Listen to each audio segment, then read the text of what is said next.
ఓం శ్రీ సాయిరామ్. భగవాన్ శ్రీ సత్యసాయి సందేశ ఝరికి స్వాగతం. మానవుడు 3 విధాలైన చోరత్వానికి అంటే దొంగతనానికి పాల్పడుతున్నాడని వేదాంతం చెబుతున్నది.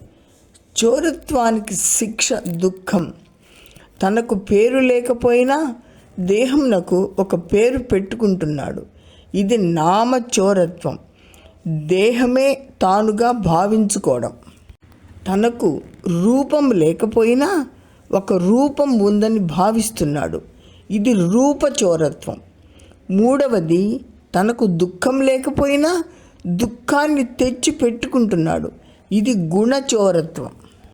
రూపం కానీ నామం కానీ సుఖ దుఃఖములు కానీ తనవి కావు, తెచ్చిపెట్టుకున్నవే. దొంగతనం ఒకరు చేస్తే మరొకరికి శిక్ష పడుతుంది.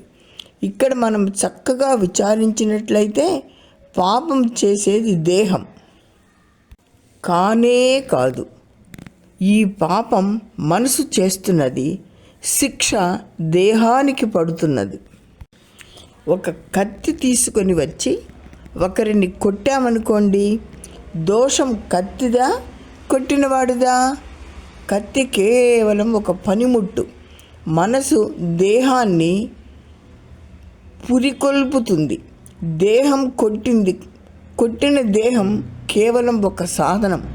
మనం నిరపరాధి అయిన దేహాన్ని శిక్షిస్తున్నాము, కానీ అపరాధి అయిన మనస్సుకు శిక్ష ఇవ్వడం లేదు. కనుకనే ఈ దోషాన్ని మానవుడు అనుభవిస్తున్నాడు. సాత్విక గుణం కలవారు అనేకత్వంలో ఏకత్వాన్ని విశ్వసించి దర్శించి బ్రహ్మతత్వాన్ని పొందుతారు. దీనిని సాత్విక జ్ఞానము లేక అద్వైత దర్శనము అంటారు. అద్వైత దర్శనానికి సాత్విక గుణం సహకారి. రాజస గుణం అట్టిది కాదు. అద్వైతాన్ని విశ్వసించదు. ఇది ద్వైతంలోనే ప్రయాణం చేస్తూ ఉంటుంది.